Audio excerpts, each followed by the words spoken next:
여러분들께 파인프라 치약 소개합니다. 이거 한번 닦아봐. 와, 정말 그 아는 사람이 있는데 입에서 발냄새가 났어요. 네. 그런데 이걸 딱 씻는 순간 8시간 동안 입에서 꽃향기가 납니다. 네. 대단합니다. 파인프라 치약이기 때문에 가능한 거예요. 발을 닦은 거 아닙니까?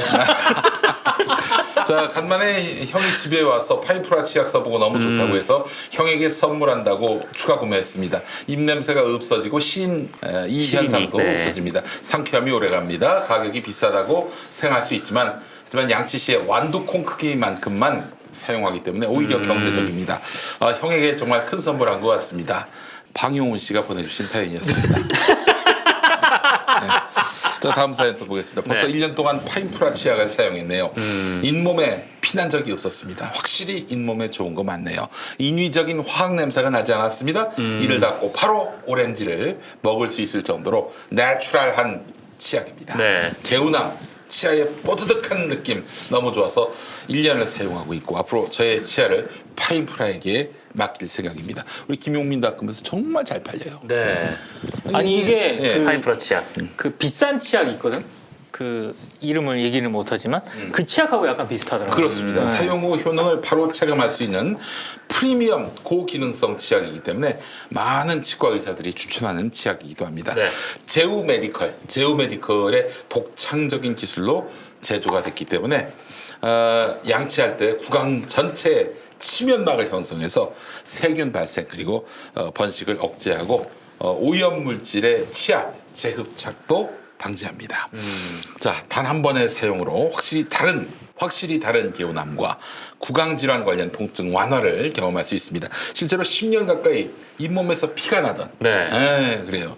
잇몸에서 피가 나던 김용민 닷컴 MD, 정말 피가 얼마나 많이 나든지, 때렸어?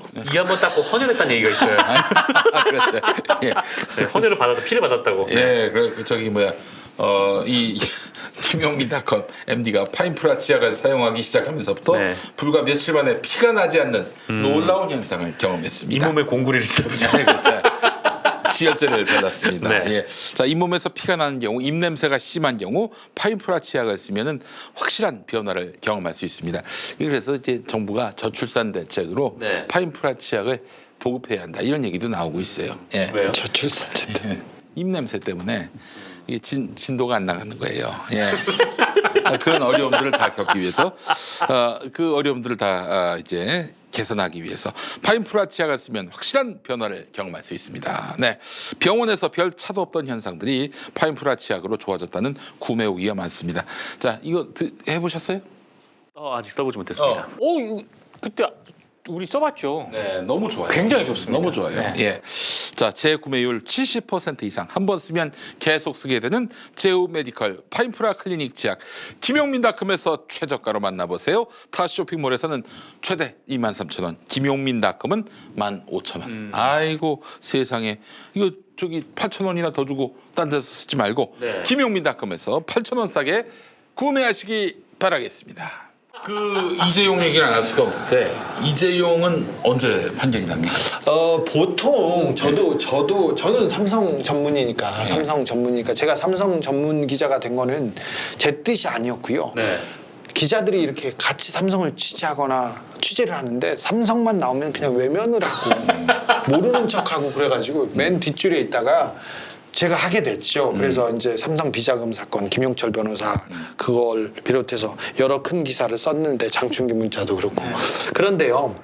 제가 삼성에 대한 생각이 있고 계속 쳐다보고 있어서 오래 취재를 해서 대법원 전원 합의체에서 이재용 부분이 파기환송돼가지고 내년쯤 돼서 다시 재판을 받아가지고 이재용은 감옥에 갈 가능성이 높다. 네. 이렇게 봤는데 삼성 바이오로직스 수사가 분식 사기 수사가 너무 잘 돼가지고요. 지금 그게 거의 턱밑까지 왔어요. 이재용 통미까지. 이재용 턱밑까지 왔어요. 그거 어느 지검에서 수사합니까? 그거 중앙지검에서. 서울중앙지검 윤석열 지검. 그게 예. 사실은 이 모든 게 승계 때문이에요. 그렇지. 자, 이재용한테 이건희가 삼성의 재산을 넘겨야 돼. 근데 자기 회사, 자기 재산을 자기 아들한테 주고 싶어 하는 거 그럴 수 있죠.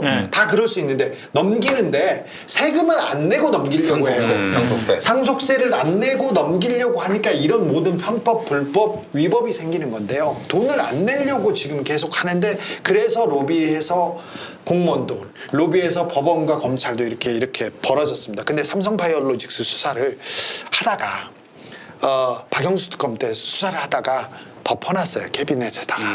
이거는 승계를 위해서 삼성바이오로직스를 분식 사기를 했구나. 이걸 알았는데 시간이 모자라서 덮어놨어요. 그리고는 캐비넷에 넣어뒀다가 이제 중앙지검장을 오면서 그 중앙지검을 오면서 하려고 했는데 처음에는 제가 하도 떠들어가지고 이명박을 잡았죠, 초장님. 하도 떠들고 다스는 누구 겁니까 하고 노래 부르기 시작하니까 어쩔 수 없이 했죠. 그 여러분 보자기를 들고 왔잖아요, 주진영 기자가. 네. 보자기가 없었으면 이명박 구속까지 못 갔어요. 없었죠. 그 부분의 일부분만 공소장에 썼습니다. 판결문에도 나오고요. 그리고는 그 이후에는 사법농단, 양승태 사법농단이 크고 중요했지 않습니까? 그래서 그걸 하고 양승태를 거의 잡은 이후에는 그 주력 부대가 삼성바이오로직스 수사에 들어갔어요. 근데 특별히 한동훈 차장검사를 비롯한 이 주력 부대가 엄청난 기마부대예요. 그래서 물러섬이 없이 계속 치고 들어가서 작년 12월, 1월, 그 다음에 올 3월, 4월 압수수색을 전방위적으로 하면서 거의 모든 것을 뺏었어요. 모든 것을 뺏어가지고 이 삼성바이오로직스를 상장해서 분식 장부를 조작해가지고 상장해서 돈을 2조 5천억에서 3조 원가량, 3조 6천억 가량을 이재용한테 이득을 보게 했다. 부당이득을 주게 했다. 그러면 3조 6천억의 부당이득을 봤으면 부당으로 손실을 본 사람이죠. 그렇죠. 일단 기본적으로 국민연금은 3,600억 원 정도의 손실을 봤어요. 그러니까 우리의 노후자금 노후자금. 3,600억 원이 사라진 거고 나머지는 투자자들, 개미 투자자들이 다 손실을 본 거예요. 근데 이 부분에 대해서 수사를 잘 했어요. 잘하고 거의 됐어요. 회계법인 그리고 세무법인 그다음에 컨설팅 회사 그것도 삼성을 위해서 다 조작질해가지고 거짓말했었다는 걸 다 실토했어. 근데 다 좋은데 자기한테 이렇게 조여오니까 삼성에서 뭘 했냐면 계속 파고 묻고 뜯고 묻고 계속 없앴는데 그 없애는 부분도 다 잡힌 거예요. 그래서 지금 본질을 수사로 이게 이재용한테 가다가 이 분식 사기를 누가 했냐? 최지성이요, 김종중이요, 그 옛날에 미전실 관계자들 네. 그리고 누구를 위해서 했냐? 이재용이요. 이재용은 몰랐어요 그랬는데 나중에 알았어요 다 증거가 나왔습니다. 근데 이걸 찾으러 갔는데 다른 놈들이 막 지우고 없애고 숨기고 인멸하고 그런 거예요. 근데 그 부분도 다 잡혔어요. 그래서 지금 구속되는 애들은 다 숨기고 없애고 그랬던 애들이에요. 이건 본질이 아니고 이건 증거인멸하는 애들을 8명 구속시켰고요. 그 중에 삼성전자 TF팀 미래전략실에 있었던 사람 5명이 구속됐고 그 다음에 미래전략실의 맨 우두머리 하나인 사업지원 TF팀으로 이름을 바꿨죠. 정현우라는 사람 하나 나왔고 정현우. 그 다음에는 이제 전 미전실 김종중, 장충기, 최지성으로 갔다가 이제 이재용으로 갑니다. 지금이 6월 초 지났죠. 지금 네. 시간이 조금 지나고는 있으나 7월 중에 이 수사가 저는 진행되리라고 봅니다. 7월 중에 이재용이 소환됩니다. 이재용이 소환됩니다. 소환되지 않습니까? 사법 처리는 이어집니다. 불을 보듯 뻔한 일이다. 일단 정현호 얘기가 나와서 그런데 이재용이 이제 유학 갔잖아요. 네. 유학 가서 석사를 받았나? 예, 아마 그랬을 텐데 하버드대 비즈니스 스쿨이죠. 재밌는 게 정현호가 다 이재용이 가는 길을 미리 갑니다. 한 단계 앞서서 미리 가. 선발됩니까? 그래서 이제 이재용하고 클래스메이트가 되다시피 해. 클래스메이트가 아니라 정현호가 족보를 똑똑해요. 만들어서, 예. 그렇죠. 똑똑한데 그러니까 먼저 그 학교를 다니는데 그 과정을 똑같이 들어요. 그리고는 정현호가 걸었던 길을 똑같이 이재용이 따라 걷죠. 그럼 무슨 말인지 아시겠죠? 네. 그러면 내가 그렇게 생각해도 됩니까? 숙제나 과제, 뭐 공부, 시험 다 정현호가 대신했다. 아, 이거 뭐 사전 학습을 한 거네. 정현. 그렇게 생각해도 됩니까? 아니 생각은 자유예요. 생각은 잘. 아, 그러니까 이재용은 공부를 하나도 안 했는데 스카이캐슬. 근데 거기 가서 있을 뿐인데 코디예요, 정현호가 코디. 다 알아서 했다라고 저는 생각하고 싶습니다. 아니, 선발대, 그 선발대. 생각은 자유예요. 그런데 자유입니까? 재밌죠. 예. 재밌죠. 근데 아무튼 이재용이 가는 길을 닦아놓은 사람이 정현. JY 로드 개척자. 그러면 이재용은 대법원 판결이 나오기 전에도 다시 들어갈 수 아까 있겠네. 말했지 않습니까? 저는 대법원 판결로 들어갈 줄 파기환송돼서 알았는데. 그걸로 그러니까 박근혜한테 말로비한 걸로 들어갈 줄 알았는데 말로비로 들어가게 돼 있습니다. 들어갈 네. 운명입니다. 그런데 그거 전에 우리 저기 삼성 바이오로직스 분식 사기, 분식 사기 승계를 위한 분식 사기 그리고 각종 회계 조작으로 먼저 갈 가능성이 큽니다. 아, 우리 정현호. 아니 이거 그렇게 이재용이 따까리로 인생을 살고 싶나? 한 번 오는 인생인데. 이번에 정현호가 먼저 들어가겠네요. 정현호가 또 먼저 들어가서 대신 옥살이를. 아니요 대신 옥살이는 아니고 먼저 가서 옥살이의 길을 경험을 닦으라. 얘기해 주는 거예요. 아니 근데 저기 옥살이 경험은 이재용이 있으니까요. 아, 그래요? 이재용은 몸 관리도 잘하고요. 구치소에서 있으면 그렇게 밝아요. 사람들한테 이렇게 밝게 인사하고 하이파이브도 열심히 해주고 아, 이러고 진짜. 고영태하고도 잘 지냈습니다. 아, 고영태하고. 근데 사실 감옥 갔다 온 사람들은요. 군대 갔다 온 사람들이 재입대하는 게 아주 악몽 중에 악몽이라지 않습니까? 네. 감옥 갔다 온 사람이 또 감옥 가는 거는 정말. 두 번째 가는 거 되게 고통스러워 하더라고요. 저기 정봉주가 그랬어요. 정봉주가 낙곰수 하다가 이제 감옥에 끌려갔지 않습니까?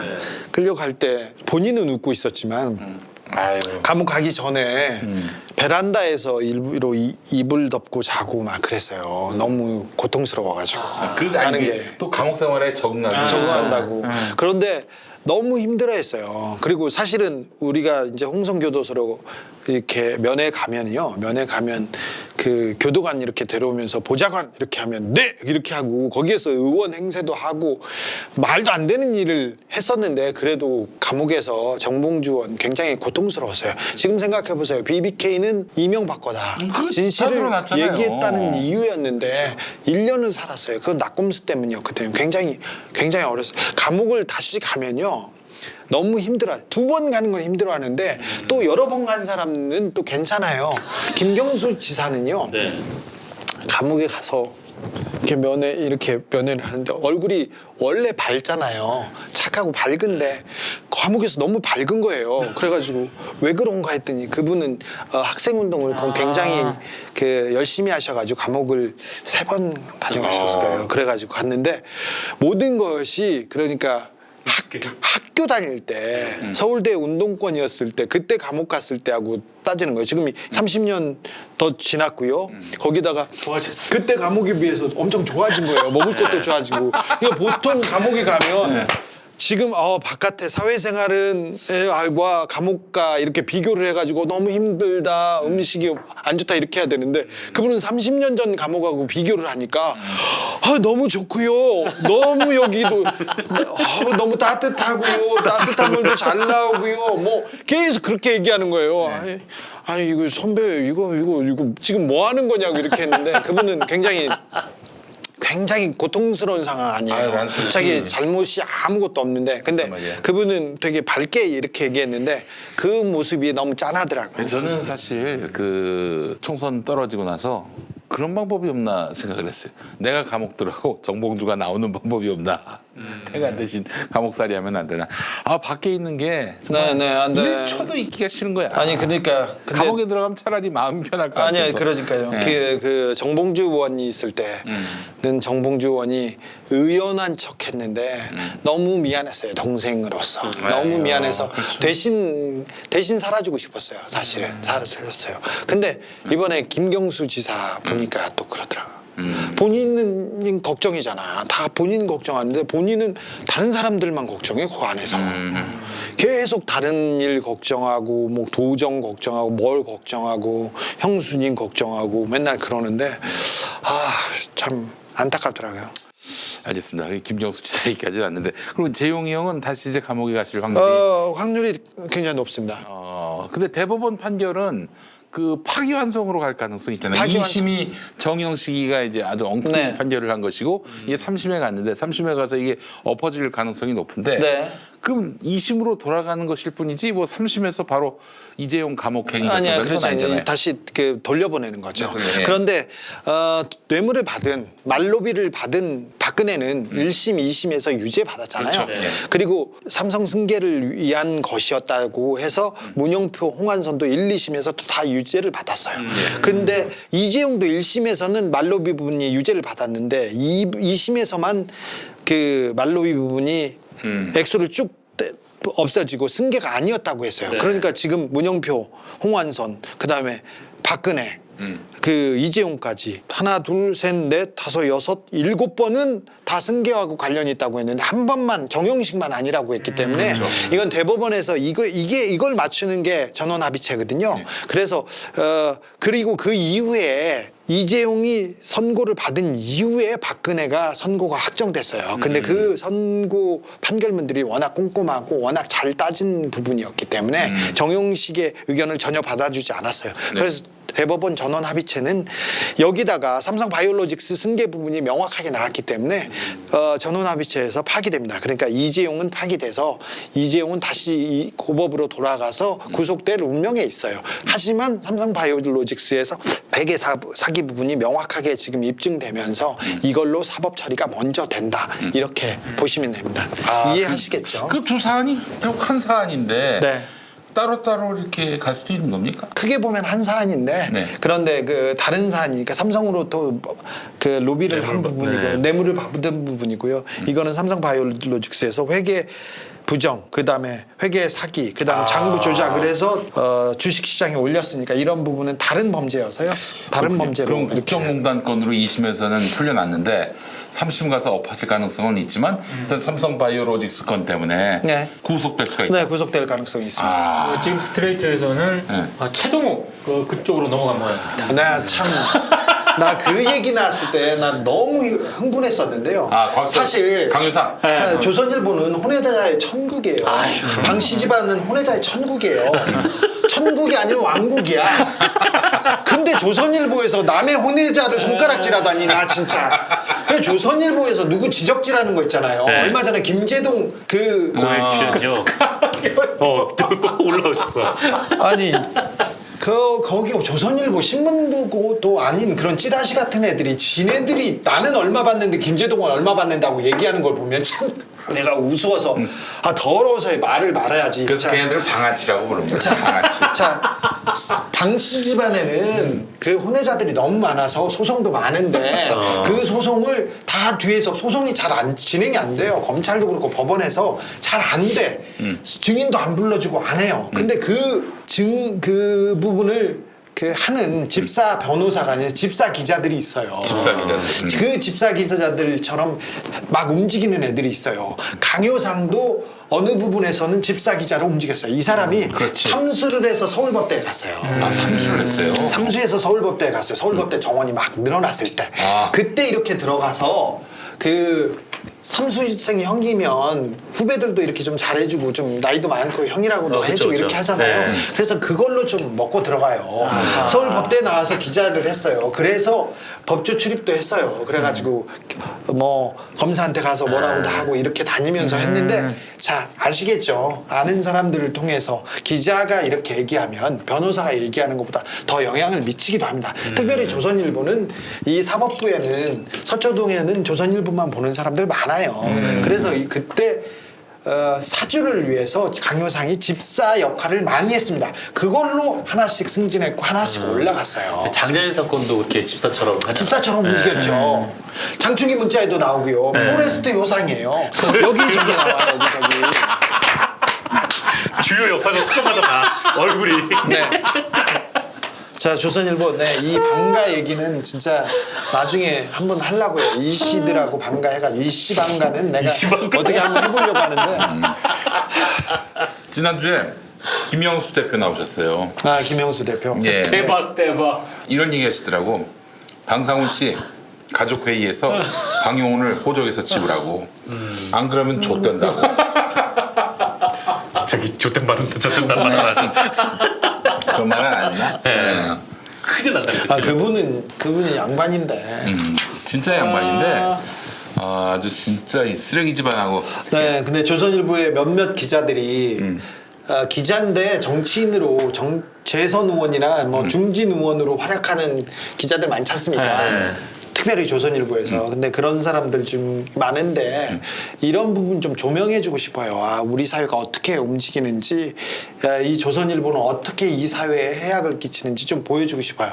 그래서 이번 스트레이트에서 이 강효상을 가지고 이렇게 쫓아가는 과정은 어찌 됐든 그런 기사를 보지는 못했잖아요. 미디어 전문가들인데 그런 기사가 굉장히 의미가 있으리라고 네. 저희가 어렵게 준비했어요. 사실 언론사에서 타 언론사 얘기 잘 안 하거든요. 그렇죠. 그리고 특정 인물, 특별히 이렇게 편집국장 하다가 국회의원이 된 사람들, 이런 사람들 잡아서 특집편 이렇게 안 하는데 저희 스트레이트가 어렵게 했습니다. 그러니까 진짜 좀 어려운 일이죠. 옛날에 그 노무현 대통령 당선됐을 때 그때 언론 비평 프로그램이 처음 만들어져가지고 그때 이제 서로의 보도 가지고 좀 비평하고 좀 그런 수준이었는데 이번에 정권이 다시 바뀌고 나서 문재인 정부 들어가가지고 네. 뭐 스트레이트 이 보도처럼 그러니까 그 폐부를 좀 파고드는 그런 것들도 많이 나오는 것 같아서. 그 저기 강효상은 조선일보 몫의 자유한국당 비례대표였습니까? 그렇진 않았어요. 근데 이분이 최동욱 총장을 날리면서 자, 박근혜 정부가 출범했습니다. 출범했는데 국정원 댓글, 기무사 댓글, 경찰청 댓글이 들통났어요. 그러니까 모든 행정부를, 공무원들을 동원해가지고 부정선거로 대통령이 됐다. 그래서 정권의 심각한 정통성이, 정체성이 흔들리는 상황이었어요. 그때 윤석열 수사팀장이 그냥 나는 뭐 수사한다 해서 계속 치고 들어갔는데 사람에게 충성하지 않는다. 치고 들어갔을 때 최동욱 총장이 그냥 맡기고 우리는 수사한다 이렇게 갔지 않습니까? 그때 청와대에서 꺼내든 카드가 최동욱 혼외자 카드였어요. 사실은 박근혜 정부는 초기에 검찰총장을 김학의를 시키려고 했어요. 네. 그 김학의 별장 성접대 김학의. 그런데 김학의가 날아가자 가장 흠이 명확한 사람. 근데 최동욱 총장은 정의롭고요. 검사 나왔어요.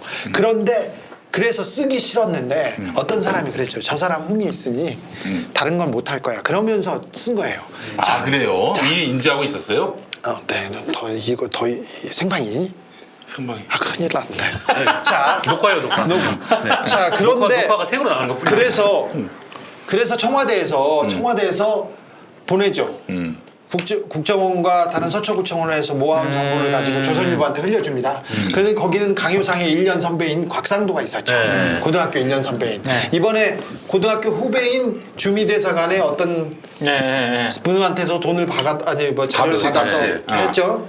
그런데 그래서 조선일보 일면에서 이걸 뭐 특종이라고 조선일보 최동욱 혼외자 이러면서 때리죠. 때려가지고 이 최동욱을 없애고 최동욱을 좌천시키고 윤석열을 좌천시킴으로써 일단 기본적으로 댓글 수사를 마무리합니다. 그러면서 박근혜 청와대는 한바탕 어려운 고비를 넘기죠. 그러면서 이 공이 강효상한테 있다고 하면서 강효상이 자기 내놓으라고 해서 그 자리 새누리당 비례대표를 받은 거죠. 강효상이 그 자리에 달라고 했어요. 사실은 개인이 딜쳤네.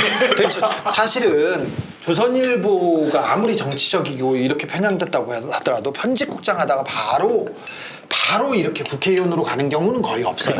이거는 회사 사내에서도 그렇고요. 조금 몇 달 쉬었죠. 몇 달 쉬었다 갔어요. 근데 회사 사내에서도 그렇고요. 방상훈도 반대했어요. 그런데 이미 나는 이거 해줬고 내놔라 해가지고 갔죠. 비례대표를 16번 받았는데요.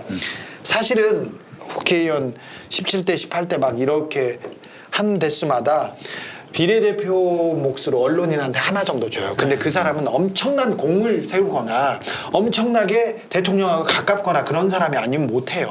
아니면 아주 뭐 특별한 특별한 빛나는 활약을 했거나 지난번에는 중앙일보 이상일이라는 사람이 있었죠. 그리고 여기서 강효상인데 그 자리를 하나를 놓고 기레기들이 엄청나게 싸워요. 특별히 새누리당을 놓고 조선일보, 중앙일보, 동아일보 그리고 방송국 애들이 다 그 자리가 될 거라고 막 뛰고 있는 사람들이 너무 많아요. 그런데 강효상이 찾았습니까? 그거는 강효상의 빛나는 업적 때문이었죠. 제동 날리기. 네. 야, 진짜 쓰레기네. 이런 쓰레기가 세상에 있을 수 있나? 자, 그러면은 이 건과 관련해서는 어떻게 될 것 같아요, 강효상? 강효상 어떻게 되냐고요? 예. 강효상은 수사를 하겠죠. 그런데 그 수사가 그렇게 진도를 내지는 않을 거예요. 아마 강효상에 대한 수사가 진행되면 국회를 열 거고요. 방탄 국회로 어떻게 막을 거예요. 막고 하는 사이에 내년 오고요. 내년 선거가 됩니다. 그래서 강효상은 뭐 그닥 큰 피해 없이 될 겁니다. 강효상 지역구의 상대방이 조원진입니다. 조원진이. 어디예요, 강효상 지역? 대구인가? 대구. 서병인가 그럴 거예요. 그런데 그렇기 때문에 강효상은 조금 존재감을 보여야 되고요. 그런 여러 이유로 이렇게 자기가 조금 오바를 했죠. 어쨌든 국회를 열려면은 강효상 수사를 해야겠네요. 자, 주진우 기자님 앞으로 뭐 하세요? 저요? 예. 이명박 열심히 하고 있고요. 그다음에 사법농단 수사도 마무리까지 열심히 하고 있고요. 그다음에 삼성 몇 달 동안은 삼성 열심히 했어요. 삼성 열심히 했는데 끝나고 나면 뭐 개인적으로 하고 싶은 일은 있는데 어떻게 그렇게 될지 모르겠네요. 쉽지 않아요. 하고 싶은 대로 되지 않고요. 뭐가 좀 잘 된다고 생각하면 또 어려운 일이 있네요. 네. 그래서 개인적으로 좀 어려운 일들이 좀 있어서 갑자기 감당할 수 있을지 생각하고 아스란이 있습니다. 2012년에 문재인 대통령이 될 줄 알고 네. 계획을 다 세웠죠. 김어준 총수는 디자이너가 되겠다. 진우 형 뭐였더라 그때 꿈이? 저는 기자를 그만둔다고 기자 했죠. 그만두고 네. 뭐 한다고 그랬더라 형님이? 뭘 하겠다는 생각은 별로 없었는데 그만두고 싶다고 생각했죠. 근데 이명박만 잡으면 그만둬야지 생각했는데 이명박을 잡았더니 네. 이명박이 튀어나와가지고 저는 삼성과 이명박 그리고 조선일보는 어떻게 해보겠다고 제가 계속해서 지금 기자 생활 동안 이렇게 다니고 있었는데 네. 이재용 가고 이명박 가고는 굉장히 조금 뭐 마음이 공허했어요. 근데 그것만 보고 달려왔는데 목표물이 사라지니까 왜 굉장히 좀 슬프더라고요. 그런데 굉장히 주춤주춤하고 있었는데 갑자기 이명박이 튀어나와가지고 정신을 형님 그때 그 얘기하셨어. 축구 전문 기자가 되겠다고 하셨어. 아니야 축구를 좋아하긴 하는데 축구를 좋아하긴 하는데 그렇다고 해서 뭐 기자를 할 수 기자가 아니라 뭐 한다고 그랬다. 아니 기자를 할 수 있는 건지는 잘 모르겠어요. 에콰도르 어떻게 됩니까? 에콰도르 한번 해볼만해. 아니 한국 팀은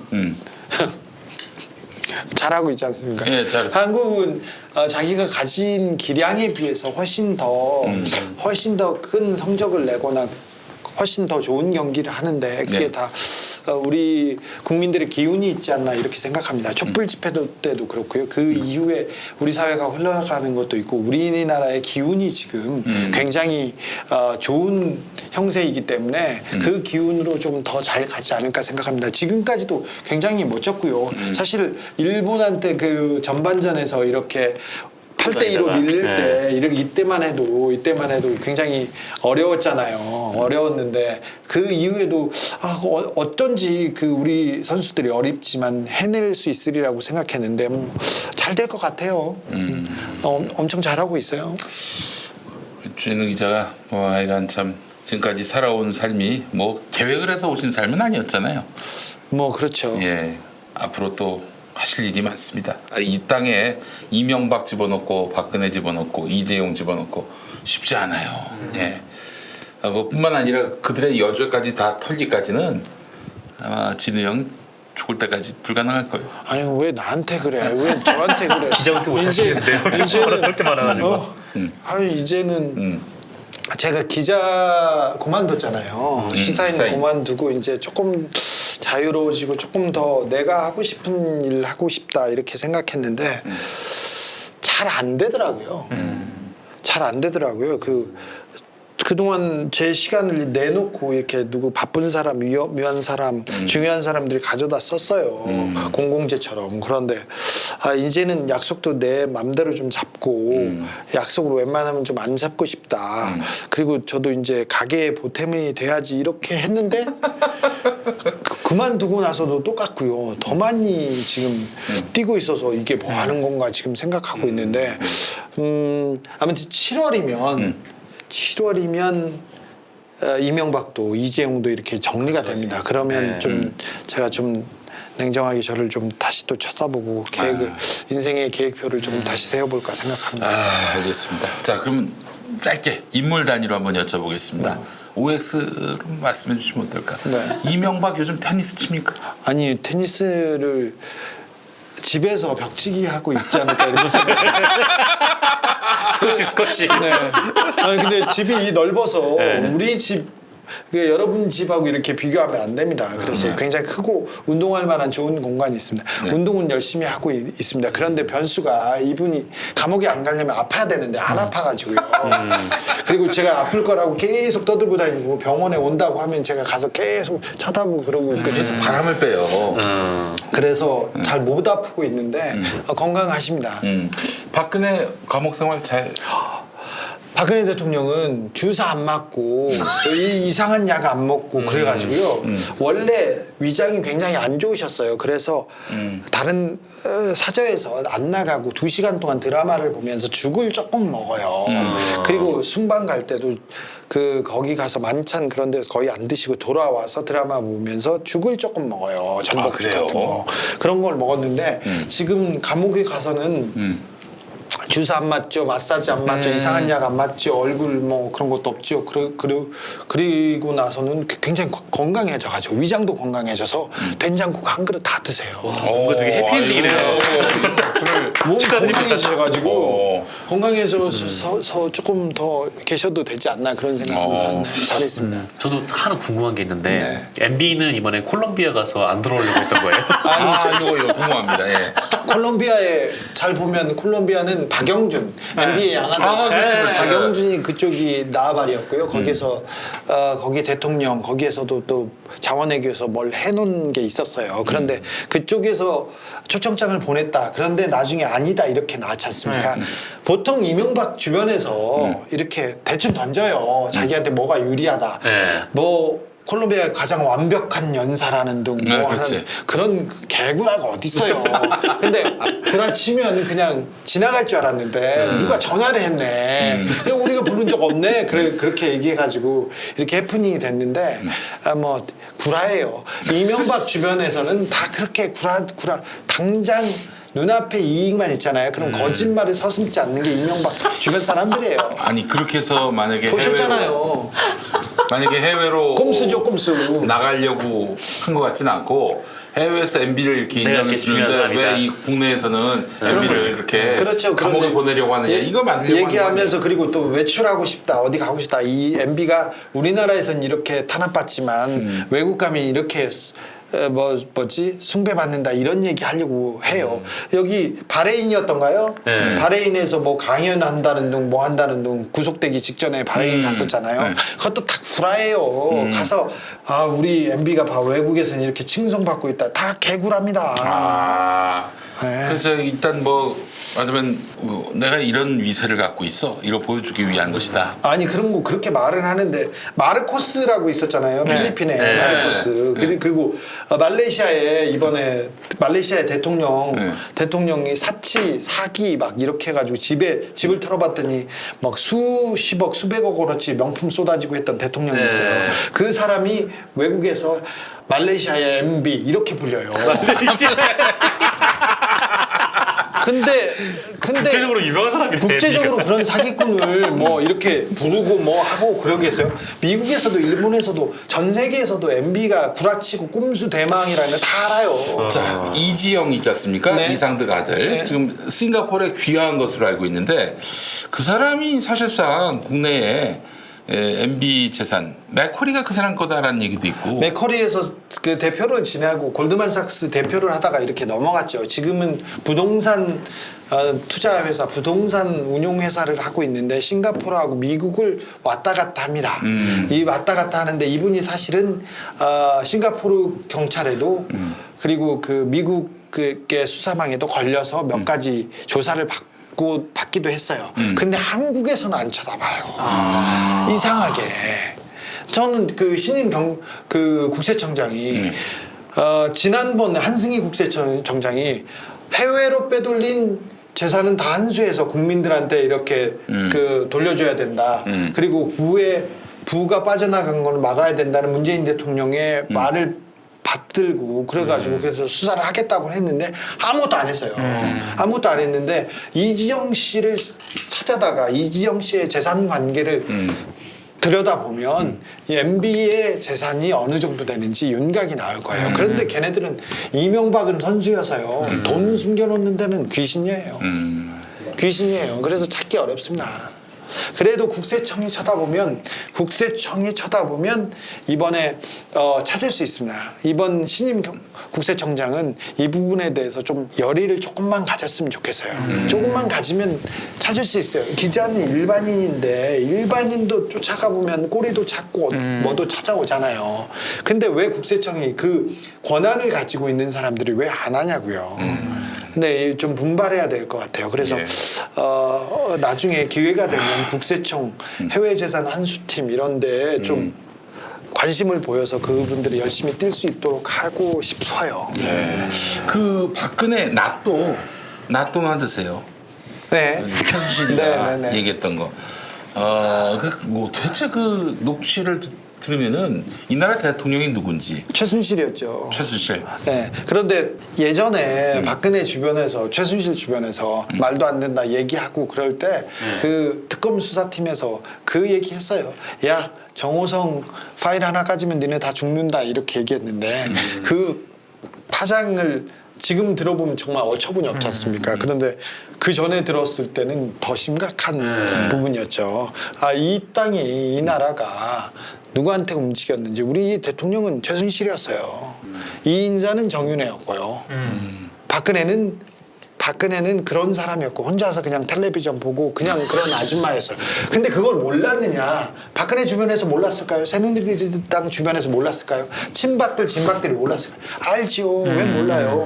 대화가 안 되는데 이름이 뭐예요? 그럼 박근혜요. 성함이 뭐예요? 네? 이런 식이었어요. 진짜? 아니죠. 그건 아니죠. 예. 자, A로 질문하면 자기가 대답하고 싶은 것만 대답해요.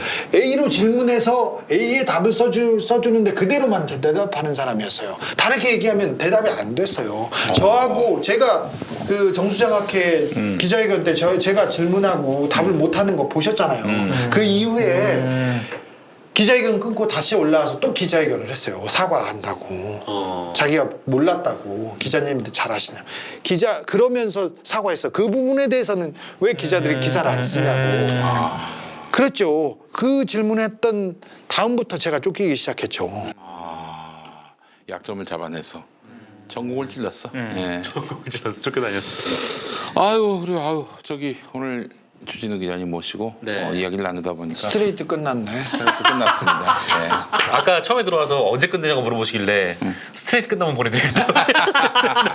자 지금 여러분 않게 됐네요. 그러니까 스트레이트를 지금 분산시키기 위해서 나를 잡아놓은 거야. 아니. 너 삼성에서 돈 받았냐?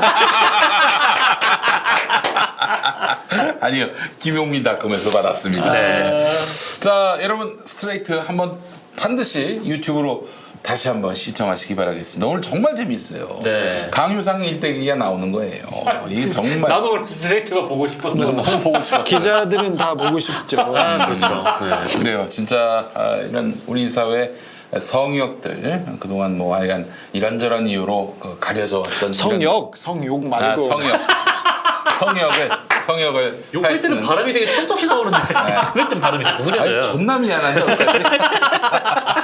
자 여러분 스트레이트 많이 시청해 주시고 네. 그리고 박근혜, 이명박 그리고 이재용이 가장 싫어하는 검찰 총수가 누군지 뭐 우리 오늘 대략 짚었어요.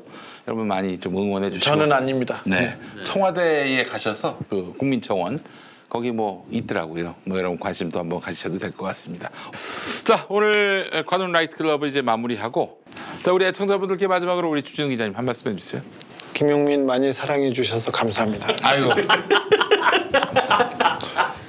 여러분 관훈 라이트 클럽 다음에 또 뵙도록 하고 우리 주진우 기자님 더욱 파이팅 하시라고 파이팅 네. 외치면서 마무리하겠습니다. 하나, 둘, 셋, 파이팅! 파이팅! 김영